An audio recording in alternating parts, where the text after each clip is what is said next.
When the snowstorm hit, every single student was absent except for one.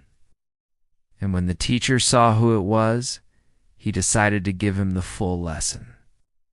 This unexpected gesture changed both of their lives forever. The school cared about its students, so when such a heavy snowstorm hit, they immediately sent everyone home. It was his first winter break as a teacher, and he wanted to give the kids an exciting lesson about snow. The principal had just sent them all a message saying school was canceled due to the storm. Mr. Williams was disappointed but understood. It was better to be safe than sorry. However, the storm was getting worse and worse. The kids' safety was more important than any lesson. So Mr. Williams went home too. He said, "We can all go home," he asked, confused. "I know, but the kid's parents are out of town." He wondered why the kid hadn't stayed home. The boy must have been freezing out there, he thought. When he got to school, he saw that most of the other teachers were also there. They had all received the same call. The boy nodded shyly. "Okay, then let's start the lesson," Mr. Williams said with a smile. Couldn't believe that the boy had actually shown up. He has no one else to take care of him. He turned around and saw one boy standing in front of him. The boy was small and thin, and he was holding a big backpack. "Today we're going to build something amazing," he said. The boy's eyes lit up and he got to work right away. "Okay," she said. "Okay," he replied. "We don't want him to be alone in this weather," the principal explained. "You can eat whatever you want," he said. "Thank you," Alex replied. "Yes, but I'm worried about the kid." "He doesn't seem to want to talk to anyone," Mr. Williams said. "Wow, that looks delicious," Mr. Williams said. Alex blushed and nodded. "I wanted to come to school," Alex replied. "Why?" he asked. "You don't have to stay with me," he said. Mr. Williams watched him for a while, then took out his phone. "I'm your teacher," he said with a smile. The boy looked at him and then back at the Legos. "No, thank you," he whispered. "Oh, okay. Sure, no problem," he said. As he typed, he heard Alex say, "Can I ask you something?" "Of course. What is it?" "What do you mean?" he asked. Alex shrugged. "I don't know, my mom and dad are always yelling at me. They never have time for me. They're too busy with their work," he whispered. They laughed and joked around until the storm outside had calmed down. "I don't know. I like school." Mr. Williams smiled. "Was glad to hear that." "Okay, bye, Alex," he said. The storm would probably last the whole day. He was just about to change into more comfortable clothes when his phone started ringing. It was the school. He stood up and said, "Thank you for today. It was really fun," he said. "Can we read a book?" he finally said. Mr. Williams smiled. Of course. As he drove, he thought about Alex. He hoped he wouldn't have to see him again anytime soon. "Why are you staying with me? You could leave me and I'd understand. But why are you still being nice to me?" he said. He had made a kid happy on a day when everything was closed. Alex nodded. "Okay, let's play two truths and a lie," he said.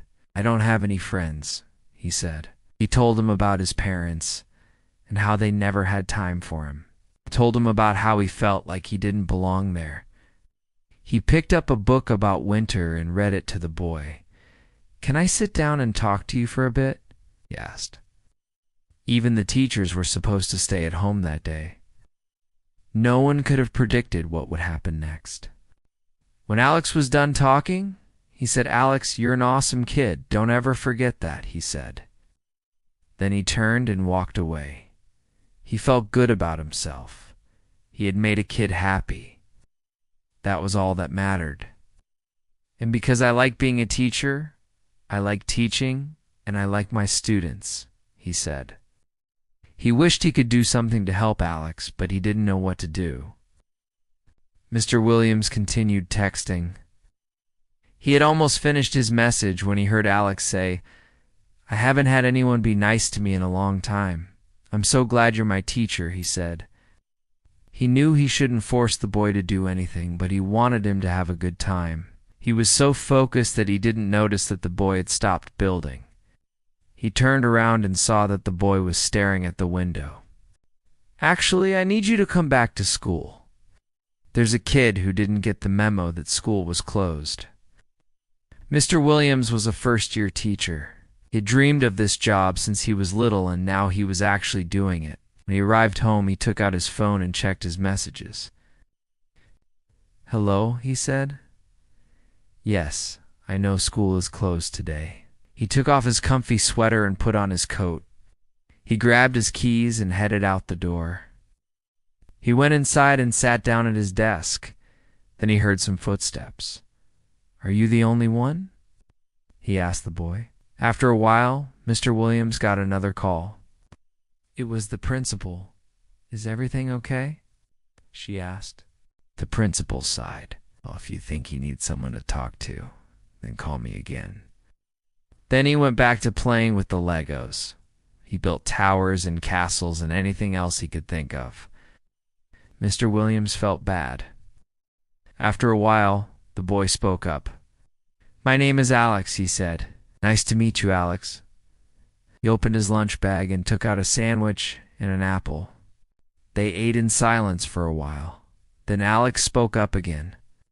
"Why are you here? Mr. Williams stopped eating." "I know, but I wanted to make sure you were okay. You could have stayed home," he said. After lunch, they went back to the classroom. Alex got to work right away, building something with the Legos. "Why are you nice to me?" he asked. "What do you mean?"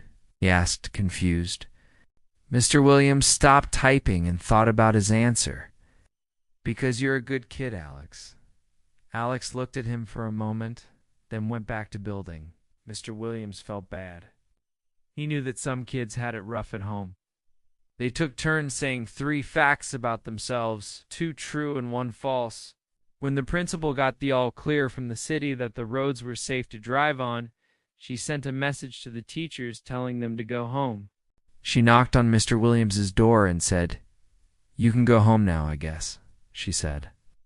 He looked at Mr. Williams with gratitude in his eyes. Of course, he replied, "I had fun too." He ruffled Alex's hair and waved goodbye. He walked out of the classroom and down the hallway. He felt good about himself. He had a long drive home, but he didn't mind. A few weeks later, Mr. Williams was in his classroom when he heard footsteps. He turned around and saw Alex standing there. "Alex," he said with a smile. "Mr. Williams," Alex replied. Alex sat down and told him about his home life. Alex looked up at him with tears in his eyes. He ruffled his hair and gave him a big thumbs up. "Be good," he said. "Okay," he replied. He got up and went out into the hallway. He walked down the hallway and turned around to look at Mr. Williams. He was smiling. Mr. Williams watched him go.